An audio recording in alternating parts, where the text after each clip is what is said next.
Good morning, everyone. I'm Megyn Kelly. It's Monday, July 7th, 2025, and this is your AM update. This happened very quickly over a very short amount of time that could not be predicted. Extreme flooding in central Texas, leaving dozens dead and many missing as crews work around the clock on rescue efforts. Israeli Prime Minister Benjamin Netanyahu visiting the White House today, fresh off of the successful military campaign that crippled the Iranian nuclear program. The principles of DOGE were very popular. I think if you looked at the polling, Elon was not. Elon Musk announcing he will follow through on his promise to form a new political party following the passage of the One Big Beautiful Bill. All that and more coming up in just a moment on your AM update.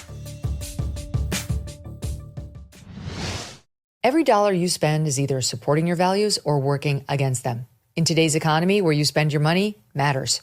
Patriot Mobile is leading the way as America's only Christian conservative wireless provider. Switch today without sacrificing quality or service. You'll get exceptional nationwide coverage because, unlike most budget wireless providers, Patriot Mobile has access to all three major U.S. networks. You can even add two numbers on two networks on one phone, something the big guys cannot even do. Stay connected with flexible, unlimited data plans to fit your lifestyle. When you switch to Patriot Mobile, you are supporting faith, family, and freedom. And switching is simple. Keep your number, keep your phone, or upgrade. Patriot Mobile's 100% U.S.-based team will get you activated in minutes. Right now, go to patriotmobile.com/Megyn or call 972-PATRIOT to get a free month of service with promo code Megyn. Make the switch. Defend freedom with every call and text you make. That's patriotmobile.com/MEGYN or just call 972-PATRIOT. Devastating flooding across central Texas. At least 70 dead so far across 5 counties, with flood warnings still in effect in multiple counties. 11 campers and 1 counselor still missing from Camp Mystic, a popular Christian camp located along the shores of the Guadalupe River, which has already seen 5 of its campers confirmed dead. The New York Post reporting the youngest campers were sleeping in their cabins just over 200 feet from the river's edge when the flash flooding began early July 4th morning. In a matter of a few hours, the river rising from 1 to 34 feet, with enough force to push RVs, lift massive boulders, and rip fully grown trees out of the ground from the root, leaving a trail of destruction across the Texas Hill Country. Crews working night and day to locate displaced victims across the region, searching for children and adults, so far making more than 850 rescues. Adult camper Brian Eads describing the experience to a local NBC station on Saturday. Woke up about 3:30, 4 o'clock in the morning, and there was just torrential river coming through the campground. Got my wife up. We tried to make it to my truck. We didn't make it. We were washed away.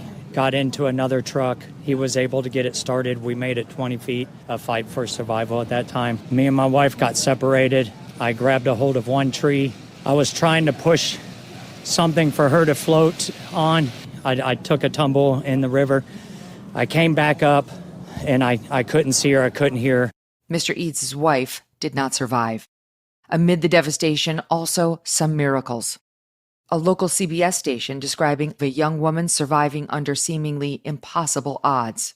And if there's any hope in this story, it's that this 22-year-old woman went into the water in the Ingram, Texas area, which is about 20 miles upstream. She had been in the tree for several hours at that point already because she was swept out of her campground, out of her tent at 4 o'clock in the morning. Firefighters, the paramedics checked her vitals. She had a few bumps and bruises, and they said that was amazing because she had gone over 4 dams and been dropped. She told them the story of fighting refrigerators, dodging recreational vehicles as she traveled down that long 20-mile stretch of being wiped away. President Trump Sunday morning signing a major disaster declaration for Kerr County, freeing up additional resources for rescue and recovery efforts. Throughout the weekend, questions and accusations swirling about the level of warnings before the natural disaster. Texas Division of Emergency Management Chief Nim Kidd saying original forecasts from the National Weather Service did not predict the level of rainfall that was to come. The original forecast that we received on Wednesday from the National Weather Service predicted 3 to 6 inches of rain in the Concho Valley and 4 to 8 inches of rain in the hill country. Everybody got the forecast from the National Weather Service, right? You all got it. You're all in media. You got that forecast. It did not predict the amount of rain that we saw. Some seizing on those comments to point to the Trump administration's cuts to the National Weather Service earlier this year through DOGE. CNN national security analyst Juliette Kayyem, who never misses a chance to bash Trump, posting to X, quote, "The question we have to ask is whether any ability to notify or warn was impacted by decreases or DOGE on weather services. I don't know the answer, and we can't assume it. The camp may have been isolated, but I'd want to know if I were a parent." That narrative quickly taking off online and through legacy media outlets. The New York Times' report on the tragedy headlined, "As floods hit, key roles were vacant at Weather Service offices in Texas," focusing on staffing shortages within the National Weather Service, some of which were DOGE-related and some of which predated the current Trump administration. However, there's more to the story. Kerrville City Manager Dalton Rice describing the unusual conditions causing the rapid flooding, for one. Under normal conditions, if you call it that, you'll hit water in one of those areas, and those two forks will converge into the Guadalupe, which comes through the city of Kerrville. This rain event sat on top of that and dumped more rain than what was forecasted on both of those forks. When we got the report, it was about 7 feet or so on the South Fork, and within a matter of minutes, it was up to 29 feet, and all of that converged at the Guadalupe, and that's where we saw those very quick rise in flood. So there's not alarms everywhere on the river. No, sir. Rice saying that local officials remained in constant contact with the National Weather Service, but the speed and scale of the flooding could not have been predicted. I was running the river trail at 3 a.m. this morning. There was no signs of it. The rain was here on the river trail, which is down below at the water's edge at 3:30 and 4 o'clock when I left. There was no signs of it rising at that point. This happened very quickly over a very short amount of time that could not be predicted, even with the radar. Our team constantly reviews radar, constantly has NWS, or National Weather Service messages. We send them out on a regular basis and we communicate effectively. This is not like a tornado where you can have a siren. This is not like a hurricane where you're planning weeks in advance. You know, it hit hard, and things like this happen in a very strategic, very isolated area. And when those two things converged, you had what happened today. So this happened within less than a 2-hour span, very, very quickly. The Associated Press reporting the National Weather Service office in New Braunfels, which is responsible for forecasting that area, actually had extra staff on duty during the storm. The rain began falling around midnight, the NWS issuing its first flash flood warning at 1:14 a.m. local time on Friday. The Texas Tribune reporting all National Weather Service flash flood warnings set off emergency push notifications through cell phone towers. The service reportedly updating that warning 9 times throughout Friday. At 4:03 a.m., the most serious warning, a flash flood emergency, warning of a, quote, extremely dangerous and life-threatening situation. The Texas Tribune reporting, quote, the timing of the flood may have been a complicating factor. The alerts came out during the start of the 4th of July weekend, when RV parks, cabins, and homes are filled with tourists who might not be familiar with the flood risks or the habits of the water. An independent meteorologist based out of Houston, Matt Lanza, writing on Substack, quote, we have seen absolutely nothing to suggest that current staffing or budget issues within NOAA or the NWS played any role at all in this event. Kerr County Judge Rob Kelly telling the AP several years back the county considered a flood warning system along the river that would have functioned like a tornado warning system, but the idea never took off because of the expense. Meteorologist James Spann posting to X, quote, one takeaway is the importance of having a NOAA weather radio at every home, business, and any place where there are large numbers of people gathered, like a camp on a river. I would imagine cell service is spotty along the Guadalupe where the camps were located. Homeland Security Secretary Kristi Noem at a Saturday briefing saying the Trump administration is committed to upgrading national weather systems.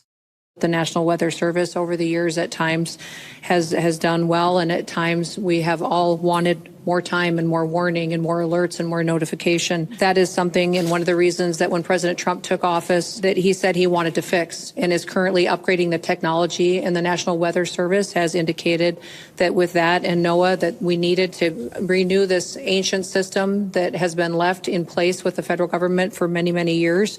And that is the reforms that are ongoing there.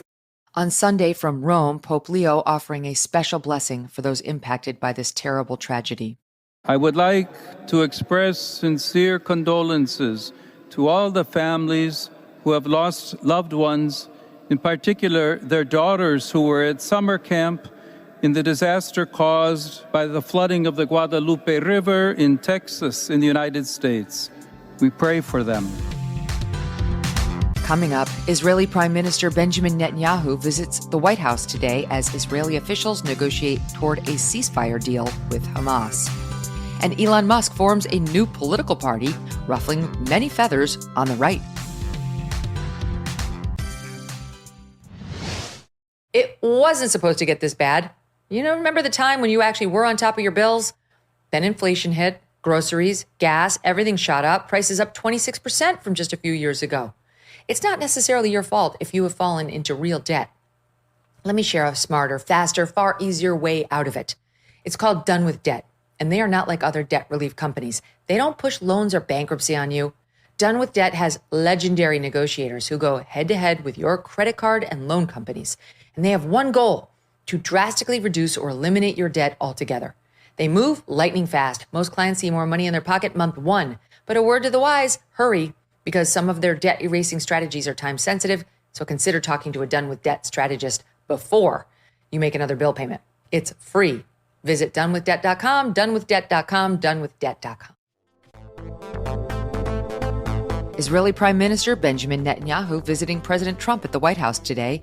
The meeting in part a victory lap following the successful U.S. military strike on 3 key Iranian nuclear weapons facilities, as well as Israeli operations against Iran's nuclear program.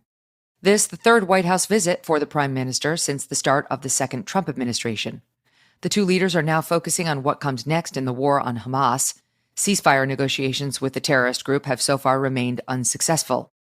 On Sunday, Israeli and Hamas officials meeting in Qatar to restart indirect negotiations. Prior to departing for the White House, Prime Minister Netanyahu telling reporters, quote, "We will not allow a situation where there will be more hostages, more murders, more beheadings, more invasions. This means one thing: the elimination of Hamas's military and governmental capabilities. Hamas will not be there." President Trump also likely to bring up Syria. The administration is reportedly working to bring Syria into the Abraham Accords, thus normalizing relations between the two countries for the first time since the creation of the modern Jewish state in 1948. In May, President Trump becoming the first U.S. president in 25 years to meet a Syrian leader, President Ahmed al-Sharaa, who in December toppled Bashar al-Assad's regime. Despite al-Shara's militant background and ties to jihadist groups, President Trump extending an olive branch, inviting Syria to a new opportunity to join the global community. Elon Musk on Saturday announcing the formation of the America Party, resulting from Musk's highly publicized outrage over the projected deficit increases within President Trump's One Big Beautiful Bill signed on July 4th. The CBO predicting the bill will increase the deficit by trillions through fiscal year 2034. The Trump administration arguing the CBO does not properly account for economic growth or tariff revenue, which they say will largely offset the added debt. On Independence Day, Musk posting a poll to X asking users if he should create the America Party, 65.4% responding yes versus 34.6% responding no. Several users quickly noting the poll was not restricted to Americans and consists of Musk's followers and others on the platform he owns, X. Musk on Friday outlining a possible strategy for the party, quote, "One way to execute on this would be to laser focus on just 2 or 3 Senate seats and 8 to 10 House districts. Given the razor-thin legislative margins, that would be enough to serve as the deciding vote on contentious laws, ensuring that they serve the true will of the people." Though a full platform has yet to be published on X, Musk signaling the America Party will focus on reducing debt, modernizing the military with AI and robotics, reducing regulation across the board, especially in energy, promoting free speech, and promoting centrist policies.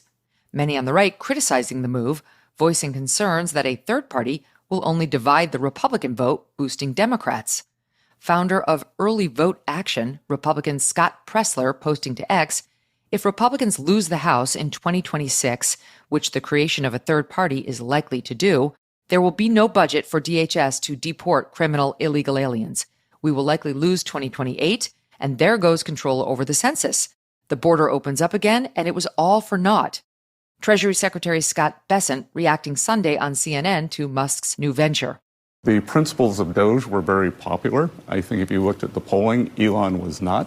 I believe that the boards of directors at his various companies wanted him to come back and run those companies, which he is better at than anyone.